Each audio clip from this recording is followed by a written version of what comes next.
On this video, we're going to talk about Diddy really only has 9 months to do. Now, this is what a lot of people are not talking about. Oh, he got to do 2.5 years. But I did some research, and I had one person that I know that did time in the feds, and they told me this. He only have to do, they said, Max, he only got to do probably about 9 months. He'll be home by next July or something like that. I said, really? He said, yeah, he only have another Christmas to do. Another New Year's, he'll be home by July. And I said, well, explain this. He said, first of all, Diddy is qualified for the First Step program.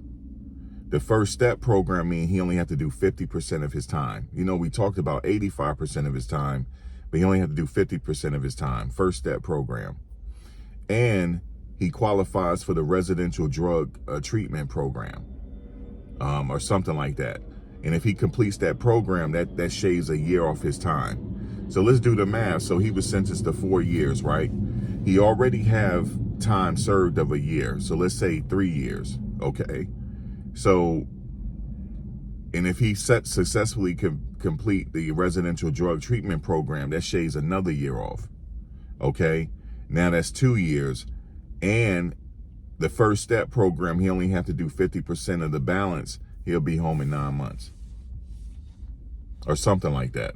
He'll be home a little, maybe like a year. He should be home in about a year.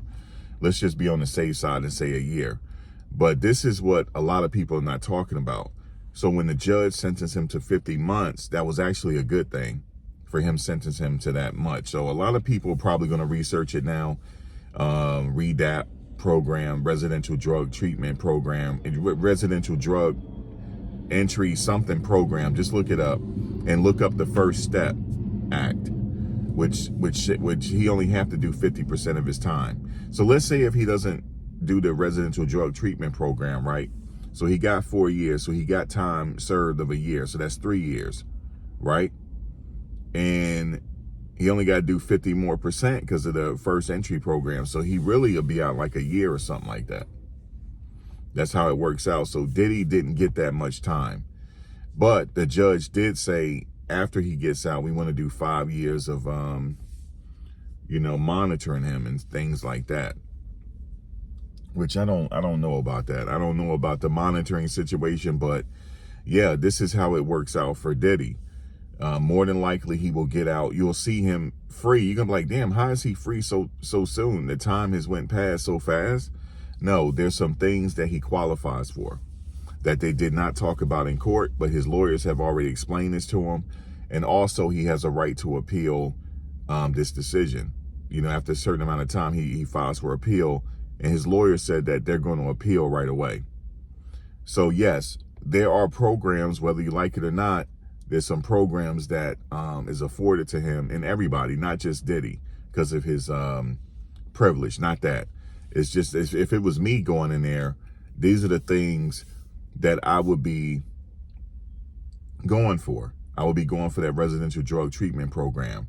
I will successfully complete that. I will keep my nose clean, complete that program. I get a year shaved off.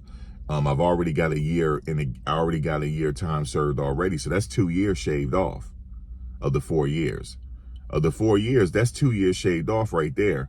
And then you only have to do 50% of the balance because of the First Step program. So yeah. And also you got to understand, Diddy didn't have a record. You know what I'm saying? So the judge, he really couldn't. I know the judge may have wanted to, but he couldn't because it would have been excessive. It would have been excessive at that point. As far as the sentencing would have been excessive. But his lawyers really wanted him to get out with time served. And they were a little disappointed by that. But at the end of the day, Diddy is not going to serve that much more time as people think. And he will be out and back to his life before you know it. And that's just how it is, man. So hopefully we all learn something that you could go, research it on ChatGPT if you want. But yes, there's some things that is afforded to him that he is going to take advantage of. That First Step program and residential drug treatment program. He's definitely going to take advantage of that. And he's going to complete that. He's coming home. He's definitely coming home. And And when he comes home, I just want to say this in closing, when he comes home, it's up to him what he does. I don't think he's coming back to prison. I don't think he's going to do anything I believe that when he said he's going to keep his hands to himself. I believe that. Some people in life, they get scared straight. Some people, they have things happen to them in life that change the trajectory of their life. This is a life-altering event that happened to him, and he had to lose his liberties for a minute. You know, he has an elderly mother on the outside. For those that have elderly mothers, we don't want to be away from our mothers. We don't want to lose our freedom and our mothers are sick. Something can happen to our mother on the outside and we're in the inside. That's the worst. That is a nightmare for us that are close to our mothers.